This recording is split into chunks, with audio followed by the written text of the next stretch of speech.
Hola, ¿qué tal? En esta ocasión revisaremos una función en dos variables y nos indican que determinemos su dominio y contradominio. La función viene dada como 2x menos y. Aquí podemos darnos cuenta que la función presenta dos variables independientes. Por lo tanto, podemos ya indicar que el dominio de mi función debe ser un subconjunto del espacio R2. Por otro lado, al evaluar nuestra función en las variables x y y, seguramente nos va a dar como resultado un número real. Por lo tanto, el contradominio se debe localizar en el espacio R1. Bueno, habiendo iniciado este análisis, podemos dar valores a nuestras variables x y establecer un par ordenado. Por ejemplo, tomemos el par ordenado f de 0, 0, de tal manera que, haciendo uso de nuestra regla de asignación, pues el resultado sería 0, porque x vale 0, y vale 0, por lo tanto mi resultado es un número real que vendría siendo 0, lo cual estoy aquí indicando. Tomemos otro par ordenado, por ejemplo, f de menos 1, 1. Entonces, al evaluar me quedaría el primer término, 2 por menos 1, y menos 1 para y, de tal manera que el resultado sería menos 3, que sería un número negativo, y esto también sería un número real. Otro par ordenado que podríamos nosotros elegir de manera arbitraria podría ser 3, 0.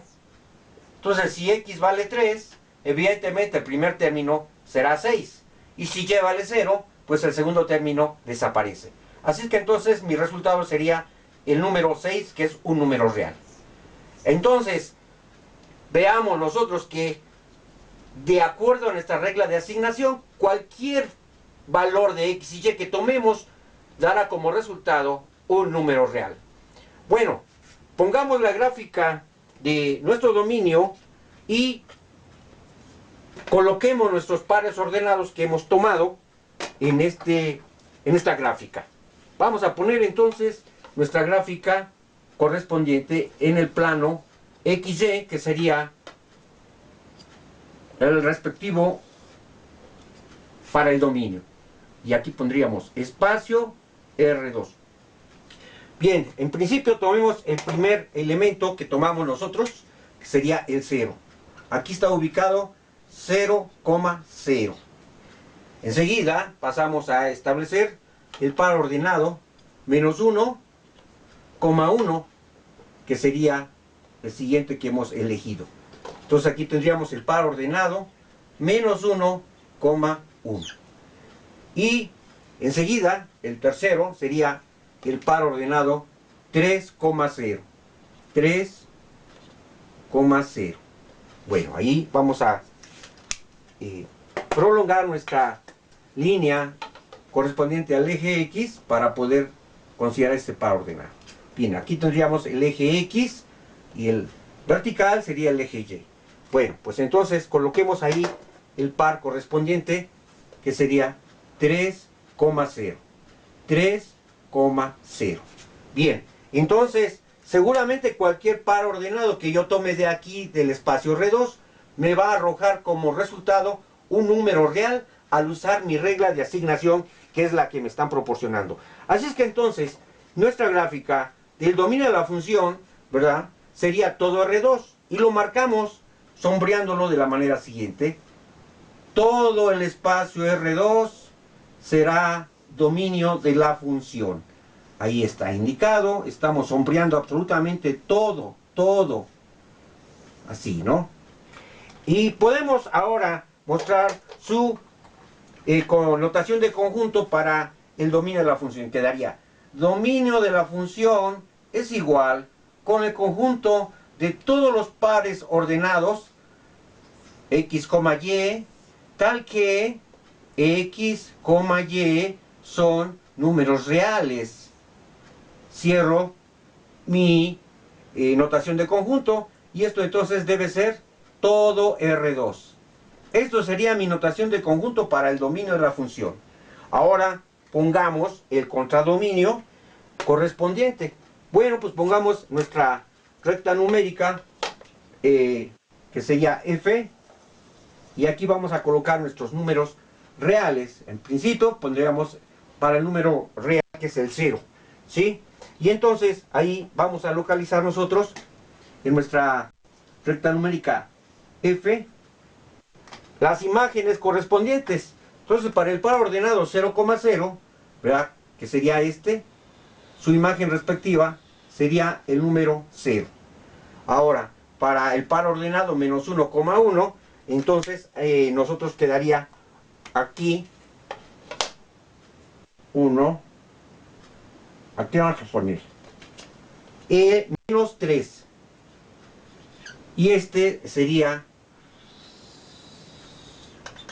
su imagen para el par ordenado menos 1,1, que sería menos 3. Y para el par ordenado 3,0 pondremos aquí una puntitos para indicar que queda hasta acá arribita, que aquí vamos a colocar la imagen 6. Y aquí pondríamos entonces su correspondencia respectiva, 3,0 con el número real 6. De tal forma que este sería para nosotros el contradominio. Entonces, dominio, y esto sería el contradominio. En notación de conjunto, el contradominio lo podemos indicar de la manera siguiente. Así. Contradominio será igual con el conjunto de todos los valores de f de x, y, tal que f es un número real. Y esto sería entonces su gráfica, lo cual, para indicar que es todo f, también lo sombreamos, pero nada más sobre el eje. Lo indicamos sobre el eje, porque nada más es un espacio de una dimensión. Ahí está sombreado. Todo el espacio R1 corresponde con el contradominio de la función. Podemos también analizar esta función en dos variables. Por ejemplo, vea el par ordenado menos 1,1. Podría ser un vectorcito que nace en el origen y termina justamente en el par ordenado menos 1,1. Lo puedo mostrar así. Y entonces aquí yo tendría mi vectorcito, el cual voy a llamar el vector U1, vectorcito U1. El otro vectorcito, que sería este, el que va del origen al par ordenado 3,0. Pongo mi flechita de vector y aquí pongo vector U2. Entonces veamos lo siguiente. El vector U0 debe ser igual con el par ordenado 0,0. Entonces, el vector U0, su imagen respectiva va a ser el 0. Entonces estoy haciendo corresponder vectores con números. Para el vector U1, su par ordenado es menos 1,1. Así es que entonces el vector U1, su imagen respectiva va a ser el menos 3. Finalmente, el otro par ordenado que hemos tomado es el vector U2, que sería 3,0. Este sería mi otro par ordenado. Y aquí también puedo hacer lo indicado de la correspondencia del vector U2, sería 6. Así es que entonces esta función en dos variables asigna o hace correspondencias de vectores con números. Y podríamos nosotros imaginar como una cajita en donde se encuentra nuestra regla de asignación, en el cual metes un vectorcito y te genera un número f, un número real, ¿sí? Aquí en mi cajita puedo considerar que está mi regla de asignación, metes tu vectorcito, tu vectorcito u, y te genera un número real. Esto sería entonces, finalmente, el análisis de la función Y con eso terminaría el ejercicio.